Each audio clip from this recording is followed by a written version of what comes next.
जिल्हा परिषद शाळा आमची छान ती आम्ही रोज शाळेला जा. नमस्कार शिक्षक, विद्यार्थी आणि पालक मित्रांनो, आज आपण या ठिकाणी proficiency in reading with understanding and numeracy निपुण भारत अंतर्गत मूलभूत साक्षरता व संख्याज्ञान अभियानची अंमलबजावणी करण्याबाबत महाराष्ट्र शासनाने दिनांक 27 ऑक्टोबर 2021 रोजी जो GR काढलेला आहे तो GR या ठिकाणी पाहणार आहोत.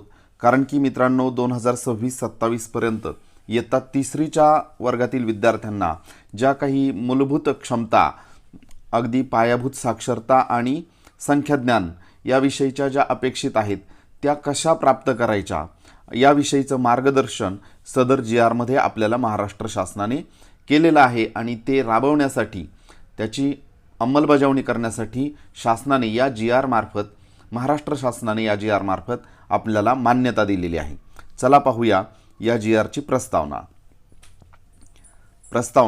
राष्ट्रीय शैक्षणिक धोरण सन 2020 नुसार प्राथमिक स्तरावर सन 2026-27 पर्यंत मूलभूत भाषिक व गणितीय कौशल्य प्राप्त करण्यास सर्वोच्च प्राधान्य देण्यात आले आहे. यात प्राथमिक पातळीवरील अनेक विद्यार्थ्यांनी अद्याप मूलभूत साक्षरता व संख्याज्ञान प्राप्त केलेले नाही असे ठळकपणे नमूद आहे. वय वर्ष 3 ते 9 वयोगटातील सर्व विद्यार्थ्यांना मूलभूत साक्षरता व संख्याज्ञान प्राप्त करण्यासाठी त्वरित एक राष्ट्रीय अभियान राबवून त्याची राज्यामध्ये अंमलबजावणी करणे आवश्यक आहे. सदर अभियानात विद्यार्थी, पालक, शाळा, शिक्षक व समाज या सर्वांनी सर्वंकष पुढाकार घेऊन राज्यातील सर्व विद्यार्थ्यांच्या भावी शिक्षणाचा पाया मजबूत करणे गरजेचे आहे. त्यासाठी भारत सरकारने समग्र शिक्षामध्ये निपुण Bharat national initiative for proficiency in reading with understanding and numeracy अंतर्गत प्रत्येक विद्यार्थ्यांनी इयत्ता 3री पर्यंत मूलभूत साक्षरता व संख्याज्ञान सन 2026-27 पर्यंत प्राप्त करण्याचे लक्ष्य निर्धारित केले आहे. याकरिता कृती आराखडा तयार करणे, विषयसूची व प्राधान्यक्रम ठरविण्याची गरज आहे. यासाठी जिज्ञासूपणास वाव देणारा अभ्यासक्रम व शैक्षणिक साहित्य ऑफलाईन व ऑनलाईन, निश्चित क्षमताविधाने लर्निंग कॉम्पिटन्सीज व अध्ययन निष्पत्ती लर्निंग आउटकम्स, शिक्षक सक्षमीकरण, मूल्यमापनाची तंत्रे इत्यादी विकसित करणे आवश्यक आहे. सध्या इयत्ता 4थी व 5वी मधील ज्या विद्यार्थ्यांनी मूलभूत कौशल्ये प्राप्त केली नाहीत त्यांनाही आवश्यक नैपुण्य प्राप्त करण्यासाठी वैयक्तिक मार्गदर्शन, समवयस्क विद्यार्थ्यांसोबत गटकार्य व वयानुरूप पूरक अध्ययन साहित्य छापील व डिजिटल स्वरूपात उपलब्ध करून देणे गरजेचे आहे. महाराष्ट्रामध्ये मूलभूत साक्षरता व संख्याज्ञान अभियानाची आवश्यकता. मित्रांनो, या मुद्द्यामार्फत आपण महाराष्ट्रामध्ये ही अभियान राबवण्याची आवश्यकता का आहे हे आपण समजून घेत आहोत. दिनांक 22 जून 2015च्या प्रगत शैक्षणिक महाराष्ट्र या कार्यक्रमाचे महाराष्ट्रातील शाळांमध्ये नियमितपणे जाणाऱ्या प्रत्येक मुलाने मूलभूत अध्ययन क्षमता प्राप्त करणे, कोणतेही मूल अभ्यासात मागे न राहणे हे ध्येय होते. याकरिता अधिकाऱ्यांनी, शाळा व्यवस्थापनाने व अधिक महत्त्वाचे म्हणजे शिक्षकांनी या कार्यक्रमाला गती दिली. सन 2014, 2016 व 2018च्या असर अहवालानुसार या कार्यक्रमास प्रचंड यश मिळाले. तथापि कोविड-19च्या वैश्विक महामारीमुळे विद्यार्थ्यांच्या शिक्षणात मोठ्या प्रमाणात अडथळा निर्माण झाला. युनेस्कोने केलेल्या अभ्यासानुसार भारतातील विद्यार्थ्यांचा शालेय शिक्षणाचा 65% ते 74% वेळ वाया गेला आहे. अजीम प्रेमजी विद्यापीठाने सप्टेंबर 2020 मध्ये त्यांनी केलेल्या सर्वेक्षणानुसार केवळ 42% मुले ऑनलाईन वर्गाला उपस्थित राहू शकली. ज्या मुलांना ऑनलाईन वर्गाला उपस्थित राहणे शक्य झाले त्यांच्या बाबतीतही सदर संधी अपेक्षित परिणामकारक ठरली नाही. बहुसंख्य शिक्षक ऑनलाईन वर्गामध्ये दररोज प्रत्येक इयत्तेला 1 तास शिकवू शकले. 80% पेक्षा अधिक शिक्षकांना ऑनलाईन विद्यार्थ्यांबरोबर भावनात्मक संपर्क ठेवणे कठीण गेले व 90% पेक्षा अधिक शिक्षकांना विद्यार्थ्यांच्या प्रगतीचे मूल्यमापन परिणामकारकरित्या करणे अशक्य झाले. आशियन विकास बँक 2021 नुसार शाळा बंद राहिल्यामुळे 5 आशियन देशांमधील भारतासह मुलांच्या भावी सरासरी कमाईच्या 3.5% ते 4.7% नुकसान झाले. तसेच दक्षिण आशियाच्या सन 2020 सालच्या एकूण ढोबळ राष्ट्रीय उत्पन्नाच्या 5% ते 7% नुकसान झाले. एका सर्वेक्षणानुसार शाळा आधीच सोडलेल्या 3% मुलांबरोबरच 6% मुले शाळेत परत येण्याची शक्यता नाही. ASER 2019. महामारीनंतर शिक्षण व्यवस्थेमधून आणखी 24 दशलक्ष मुलांची गळती होईल. म्हणून सध्याची स्थिती व गेल्या कालावधीत शाळा सतत बंद राहिल्यामुळे झालेले नुकसान लक्षात घेता पुढील काळात शिक्षणाचा पायाभूत शिक्षण असणे आवश्यक आहे. त्यानुसार हा शासन निर्णय घेण्यात आला आहे. पहा, राज्यात सन 2026-27 पर्यंत इयत्ता 3री पर्यंतच्या 100% विद्यार्थ्यांना मूलभूत साक्षरता व संख्याज्ञान प्राप्त करण्यासाठी तसेच इयत्ता 3री पुढे गेलेल्या तथापि अपेक्षित क्षमता प्राप्त न करू शकलेल्या विद्यार्थ्यांसाठी निपुण भारत अंतर्गत पायाभूत साक्षरता व संख्याज्ञान अभियानाची अंमलबजावणी करण्यास शासन मान्यता देत असून पुढील प्रमाणे दिशानिर्देश करीत आहे. आता या ठिकाणी दिशानिर्देश आपण समजून घेऊया. यामध्ये पहिला मुद्दा दिला आहे भाषिक कौशल्ये. तर 3 ते 9 वर्षे वयोगटातील विद्यार्थ्यांचा प्रारंभिक भाषा विकास होण्यासाठी मातृभाषेमध्ये मौखिक भाषा ज्ञान, समजपूर्वक ऐकणे व त्याचे आकलन, मुद्रणशास्त्र व उच्चारशास्त्र यांच्या विकासाची जाणीव व लेखन कौशल्याचा विकास होणे गरजेचे आहे. भाषिक कौशल्ये प्राप्त होण्यासाठी भाषेचे पूर्वज्ञान मदतगार ठरेल. ज्या विद्यार्थ्यांचा मातृभाषेचा पाया मजबूत असतो ते विद्यार्थी इंग्रजी व अन्य भाषा अधिक सहजतेने शिकू शकतात. पायाभूत साक्षरतेचे घटक 1.1 मौखिक भाषा विकास. लेखन व वाचनाची कौशल्ये विकसित करण्यासाठी मौखिक भाषेचा विकास महत्त्वाचा आहे. 1.2 उच्चारशास्त्राची जाणीव. शब्दांची लय व ध्वनीची जाणीव या बाबींचा योग्य वापर होणे गरजेचे आहे. 1.3 सांकेतिक भाषा लिपी समजून घेणे. यामध्ये छापील मजकुरांचे आकलन करण्याची क्षमता, अक्षरांचे ज्ञान, सांकेतिक भाषा लिपी समजून घेणे, शब्द ओळखणे. 1.4 शब्दसंग्रह. मौखिक शब्दसंग्रह, वाचन लेखन शब्दसंग्रह व शब्दांच्या विविध अर्थछटा. 1.5 वाचन व आकलन. मजकुराचे वाचन करून अर्थ समजून घेणे, माहिती प्राप्त करणे व मजकुराचे स्पष्टीकरण करणे. 1.6 वाचनातील ओघवतेपणा, मजकूर अचूकपणे व लयबद्ध वाचणे, अभिव्यक्ती व आकलन. 1.7 लेखन. अक्षरे व शब्द लिहिणे, अभिव्यक्तीसाठी लिहिणे याची क्षमता. 1.8 आकलन. छापील मजकूर, पुस्तके यामुळे आकलन कौशल्ये विकसित होण्यास मदत. 1.9 वाचन संस्कृती. वाचनाकडे कल. यामध्ये विविध तऱ्हेची पुस्तके व इतर वाचन साहित्य वाचण्याकडे कल असणे. त्यानंतर पायाभूत संख्या साक्षरता, संख्याज्ञान व गणितीय कौशल्ये. पायाभूत संख्या साक्षरता म्हणजे दैनंदिन प्रश्न सोडवण्यासाठी साध्या संख्यात्मक कल्पनांचा वापर करण्याची क्षमता, संख्यापूर्व व संख्या कल्पनेचा विकास, तुलना करण्याचे ज्ञान व कौशल्य, क्रमशः मांडणी करणे, आकृतिबंध, संरचना ओळखणे व त्याचे वर्गीकरण या बाबी प्राथमिक वर्गात गणित अध्ययनाचा पाया घालतात. प्रारंभिक गणिताचे दृष्टिकोन. संख्यापूर्व. गणन व संख्याज्ञान.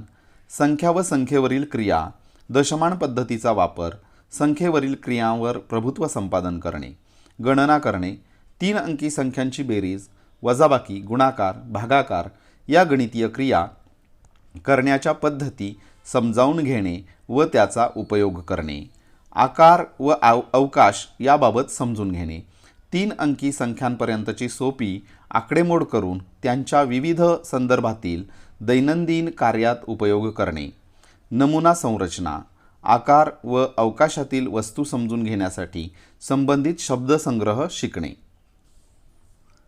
या ठिकाणी 3 नंबरचा मुद्दा दिला आहे. या अभियानाअंतर्गत राज्यातील 3 ते 9 वर्षे वयोगटातील सर्व विद्यार्थ्यांसाठी सन 2026-27 पर्यंत खालील किमान शैक्षणिक लक्ष्य निर्धारित करण्यात येत आहेत. या ठिकाणी पाहिलं तर आपल्याला भाषा साक्षरता या बाबतीमध्ये आणि इकडे अंगणवाडी बालवाडी अखेर, इयत्ता 1ली अखेर, इयत्ता 2री अखेर आणि इयत्ता 3री अखेर त्या मुलांनी काय काय केल्या पाहिजेत कृती, काय अपेक्षित आहेत त्या या ठिकाणी लक्ष आपल्याला निर्धारित करून देण्यात आलेले आहेत. तर भाषा साक्षरतेच्या बाबतीमध्ये पहा, अंगणवाडी अक्षरे व त्यासंबंधी आवाज ओळखतो, किमान 2 ते 3 अक्षरे असलेले साधे शब्द वाचतो. त्यानंतर इयत्ता पहिली अखेर अपठित मजकूर असलेली किमान 4 ते 5 साधे शब्द असलेली छोटी वाक्ये वाचतो. त्यानंतर इयत्ता दुसरीमध्ये दुसरी अखेर अपठित मजकूर 40 ते 50 शब्द प्रति मिनिट अर्थासकट वाचतो. आणि इयत्ता तिसरी अखेर अपठित मजकूर 60 शब्द प्रति मिनिट अर्थासकट वाचतो. त्यानंतर संख्या साक्षरतेच्या बाबतीमध्ये या ठिकाणी पहा, बालवाडी अखेर 10 पर्यंत अंकज्ञान ओळखणे व वाचणे. त्यानंतर इयत्ता पहिली अखेर 99 पर्यंत संख्यांचे वाचन, लेखन, साधी बेरीज व वजाबाकी करतो. इयत्ता दुसरी अखेर 999 पर्यंत संख्यांचे वाचन, लेखन, 99 पर्यंत संख्यांची वजाबाकी करतो. आणि इयत्ता तिसरी अखेर 9999 पर्यंत संख्यांचे वाचन, लेखन, सोपी गुणाकाराची उदाहरणे सोडवतो. त्यानंतर इथे आनंदी व्यक्तिमत्वाची जोपासना सांगितलेली आहे. पहा, वेल बिईंग गोल्स. मुलांना शैक्षणिक वातावरणात आनंदी व सुरक्षित वाटते. चांगल्या सवयी विकसित होतात. शरीर तंदुरुस्त राहते. स्वतःबाबतचा आदर वाढतो. स्वतःबाबत सकारात्मक कल्पना निर्माण होतात व सकारात्मक दृष्टिकोनाचे योग्य संवर्धन केल्यास आयुष्यभर लाभकारक ठरते. सर्व शिक्षकांनी मुलांच्या सामाजिक व भावनात्मक स्वास्थ्याची जपणूक कशी करावी याविषयी संवेदनशील असणे आवश्यक आहे. त्यानंतर या ठिकाणी चौथा मुद्दा दिला आहे, समावेशित शिक्षण. या अभियानाअंतर्गत विशेष शैक्षणिक आवश्यकता असलेल्या व दिव्यांग विद्यार्थ्यांसाठी कार्यरत शिक्षक व व्यवस्थेतील सर्व घटकांनी खालील बाबी करणे आवश्यक आहे. समतेचा दृष्टिकोन ठेवून एकेका छोट्या समूहाला शिकवण्यासाठी व त्यांना मार्गदर्शन करण्यासाठी अधिक वेळ द्यावा लागेल. समावेशक शिक्षणाचा दृष्टिकोन हा वेगवेगळ्या पद्धती अवलंबण्याचा व निर्धारित लक्ष्य साध्य करण्यासाठी मदतीचा असला पाहिजे. विद्यार्थ्यांबरोबर व्यक्तिगत स्नेह निर्माण करणे व वर्ग अध्यापनापूर्वी विद्यार्थ्यांच्या स्वस्थ आनंदी व्यक्तिमत्वासाठी आत्मविश्वास व स्वयंप्रोत्साहन यावर लक्ष केंद्रित करणे. संपादनूक तपासण्यासाठी नाविन्यपूर्ण पद्धती व दृष्टिकोनाचे अवलंबन करणे. प्रत्येक विद्यार्थ्यांच्या अध्ययन शैलीशी जुळवून घेण्यासाठी अधिक परिश्रमाची आवश्यकता आहे. त्यानंतर मूलभूत साक्षरता व संख्याज्ञान अभियानाचे आधारस्तंभ. राज्यात या अभियानाची अंमलबजावणी करण्यासाठी 6 प्रमुख आधारस्तंभे ठरविण्यात येत आहेत. प्रत्येक विद्यार्थ्यास इयत्ता तिसरीपर्यंत पायाभूत लेखन, वाचन व गणितीय कौशल्य प्राप्त होतील, हे ध्येय सन 2026-27 पर्यंत साध्य होईल. कोणतेही मूल त्याच्या शैक्षणिक प्रवासात मागे राहणार नाही व पुढील आयुष्यात त्याच्या व्यक्तिमत्वावर नकारात्मक परिणाम होणार नाही यासाठी प्रत्येक स्तंभ संयुक्त भूमिका पार पाडेल. तर मित्रांनो, या ठिकाणी प्रत्येक अभियानाचे जे 6 आधारस्तंभ आहेत तर हे या ठिकाणी दिलेले आहेत आणि त्याचे विवरणसुद्धा पुढे दिलेले आहे. तर आपण या ठिकाणी आता हे जे आधारस्तंभ आहेत हे फक्त समजून घेऊया. अभियानाचे आधारस्तंभ या ठिकाणी दिलेत. संबंधित घटकांचे निदान, सर्व स्तरावर उद्दिष्टे व लक्ष्य यांचे निर्धारण, उच्च दर्जाचे अध्ययन व अध्यापन साहित्य, शिक्षकांचा व्यावसायिक विकास, शिक्षकांच्या मदतीसाठी यंत्रणा, विद्यार्थ्याचे मूल्यमापन. तर हे जे आहेत या ठिकाणी 6 आधारस्तंभ आपल्याला दिलेले आहेत. त्यानंतर आपण इथे गृह अध्यापन आणि स्वयंशिस्त हा मुद्दा पाहूया. कोविड-19 या महामारीमुळे विद्यार्थ्यांच्या शिक्षण प्रक्रियेमध्ये पालकांना महत्त्वपूर्ण भूमिका पार पाडावी लागत आहे. केवळ तंत्रज्ञानाद्वारे 100% विद्यार्थ्यांपर्यंत पोहोचणे अशक्य आहे हे दिसून आले आहे.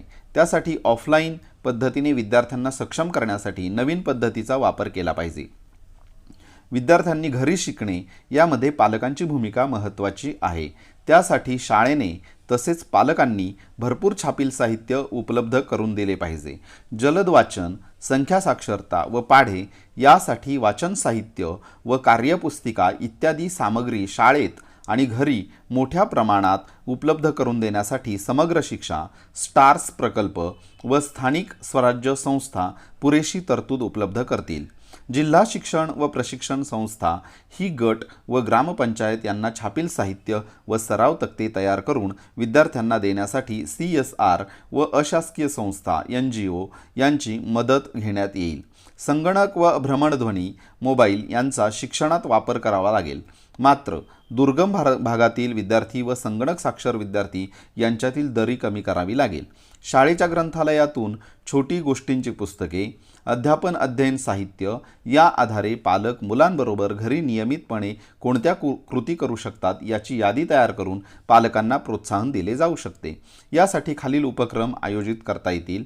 काही सोप्या कृती: चिठ्ठ्या, लेबल वाचणे, वर्तमानपत्रातील नोटांवरील, कॅलेंडरवरील शब्द वाचणे, तसेच पुस्तके वाचणे, खेळ खेळणे, गाणी व कविता म्हणणे, आवाजातील योग्य चढ उतारासह गोष्टी सांगणे व मुलांबरोबर संवाद साधणे. छापील साहित्याबरोबरच जे पालक शिकण्याचे व अन्य साहित्य प्राप्त करू शकतात व ज्यांच्याकडे आंतरजाल इंटरनेट उपलब्ध आहे असे पालक भ्रमणध्वनीवर शैक्षणिक ॲप डाउनलोड करून मुलांना मार्गदर्शन करू शकतात. असा संगणकीय मजकूर पाठ्यपुस्तकांमधून QR कोडद्वारा स्कॅनिंग करता उपलब्ध आहे. व्हॉट्सॲप आधारित स्वाध्याय, ऑनलाईन वर्ग व राष्ट्रीय शैक्षणिक संशोधन प्रशिक्षण परिषद NCERT व राज्य शैक्षणिक संशोधन व प्रशिक्षण परिषद SCERT यांच्याद्वारा उपलब्ध करून दिलेली यूट्यूबवरील दृकश्राव्य साधने शैक्षणिक मूल्यमापनाचे सामर्थ्य प्राप्त करण्यासाठी पालकांना उपलब्ध असतील.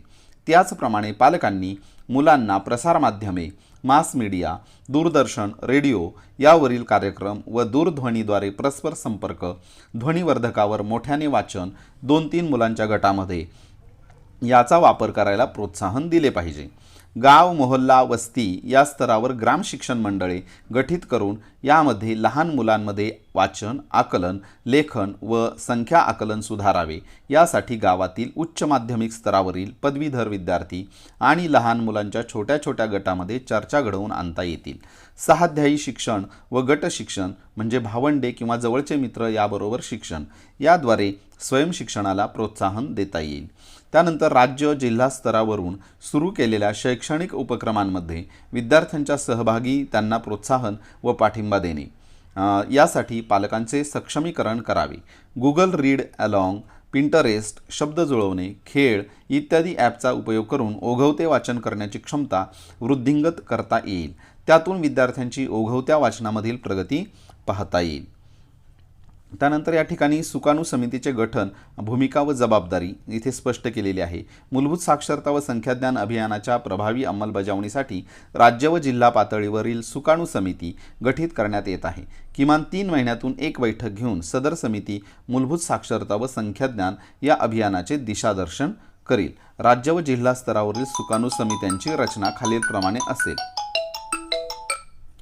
या ठिकाणी राज्यस्तरीय सुकाणू समिती, त्या ठिकाणी नाव आणि पदनाम या ठिकाणी उपलब्ध करून दिलेलं आहे. हे आपण स्वतः या ठिकाणी पाहू शकता. त्यानंतर पुढचा जो मुद्दा आहे तो जिल्हास्तरीय सुकाणू समिती आहे. तर इथे आयुक्त किंवा जिल्हाधिकारी तर सर्व हे त्याचे सुकाणू समितीचे अध्यक्ष असतील आणि मग बाकीचे सर्व सदस्य या ठिकाणी स्पष्ट दिलेले आहेत. त्यानंतर या ठिकाणी आपण पाहूया जिल्हा प्रकल्प संनियंत्रण कक्ष PMU हा या ठिकाणी स्थापन करण्यात आलेला आहे. याचं आपण कार्य या ठिकाणी समजून घेऊ शकतो. जिल्हा शिक्षणाधिकारी प्राथमिक शिक्षण निरीक्षक मुंबई हे या अभियानाचे उपप्रकल्प संचालक असतील.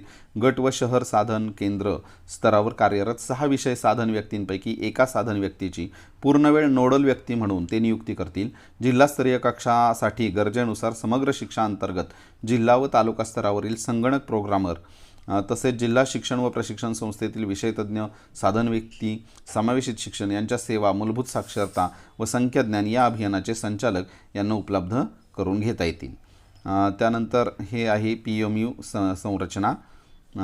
अशा प्रकारे आपण पुढे जाऊया. संनियंत्रण कक्षाच्या कर्तव्य व जबाबदाऱ्या या ठिकाणी दिलेल्या आहेत. पहा, राज्य व जिल्हास्तरीय अंमलबजावणी करणाऱ्या सर्व यंत्रणांमध्ये समन्वय निर्माण करणे, अध्ययन अध्यापन साहित्य विकसित करणे, शिक्षकांचे प्रशिक्षण यासाठी मदत करणे, या अभियानाची अंमलबजावणी सुलभरित्या व्हावी यासाठी संबंधिताकडून वेळोवेळी आढावा बैठका आयोजित करणे, माहितीवर आधारित डॅशबोर्ड तयार करणे, निर्णय प्रक्रियेला व अध्ययन अध्यापनात सुधार होण्यासाठी या माहितीचा उपयोग करणे. या अभियानाची प्रभावी व परिणामकारक अंमलबजावणी करण्यासाठी विविध संस्थांची भूमिका व जबाबदाऱ्या या ठिकाणी निश्चित केलेल्या आहेत. यामध्ये संस्थेचे नाव आहे पहिले समग्र शिक्षा मुंबई ती जी संस्था आहे ती राज्यात अंमलबजावणी करण्यासाठी आर्थिक तरतूद उपलब्ध करणे व अभियानाचे संनियंत्रण करणे असं त्या ठिकाणी जबाबदारी निश्चित केलेली आहे. त्यानंतर राज्य शैक्षणिक संशोधन व प्रशिक्षण परिषद महाराष्ट्र या अभियानाच्या विद्याविषयक अंमलबजावण्यासाठी नोडल एजन्सी म्हणून काम करणार आहे. त्यानंतर पुढे पाहूया, या ठिकाणी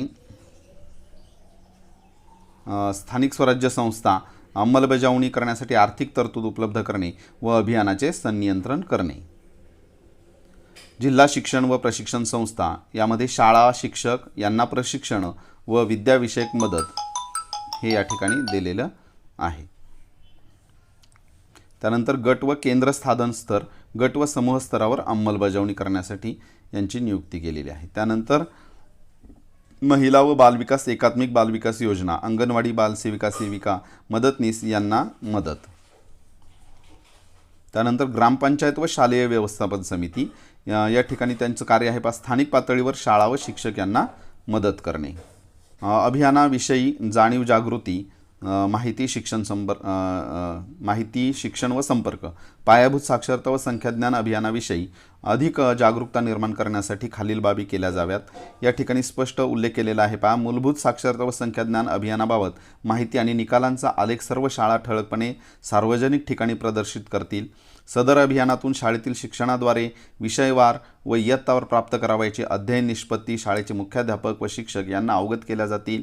राज्य शैक्षणिक संशोधन व प्रशिक्षण परिषद यांच्या माध्यमातून शाळा शिक्षक पालक यांच्याकरता भित्तीपत्रके, पत्रे, सामाजिक माध्यमे, संदेश, आकाशवाणी व दूरदर्शन यावरील भाषणे इत्यादी संपर्क सामग्री तयार करून प्रसारित करेल. मुलांना घरी शिकण्यासाठी तंत्रज्ञानावर आधारित सोपी सामग्री, गमतीदार अशा कृती व कृतीपुस्तिका उपलब्ध करण्यात येतील. सदर अभियान ही एक लोकचळवळ होण्यासाठी वेळोवेळी ग्रामजागरूकता बैठक, सभा, शालेय मेळा, पुस्तक जत्रा, वाचनाचे कार्यक्रम, गोष्टींचा मेळा, गणित मेळा इत्यादी उपक्रमांचे आयोजन करण्यात येईल. यामध्ये ग्रामपंचायत, शाळा व्यवस्थापन समिती यांची भूमिका महत्त्वाची असेल. आणि विशेष म्हणजे या कार्यक्रमासाठी आर्थिक तरतूदसुद्धा या ठिकाणी दिलेली आहे. अशा प्रकारे हा GR आहे. मित्र, शैक्षणिकदृष्ट्या मागास असलेल्या विद्यार्थ्यांसाठी या निपुण भारत योजनेअंतर्गत आपण आपलं कार्य पुढे नेण्याचा प्रयत्न करूया. सर्वांना पुढील कार्यासाठी हार्दिक शुभेच्छा. धन्यवाद.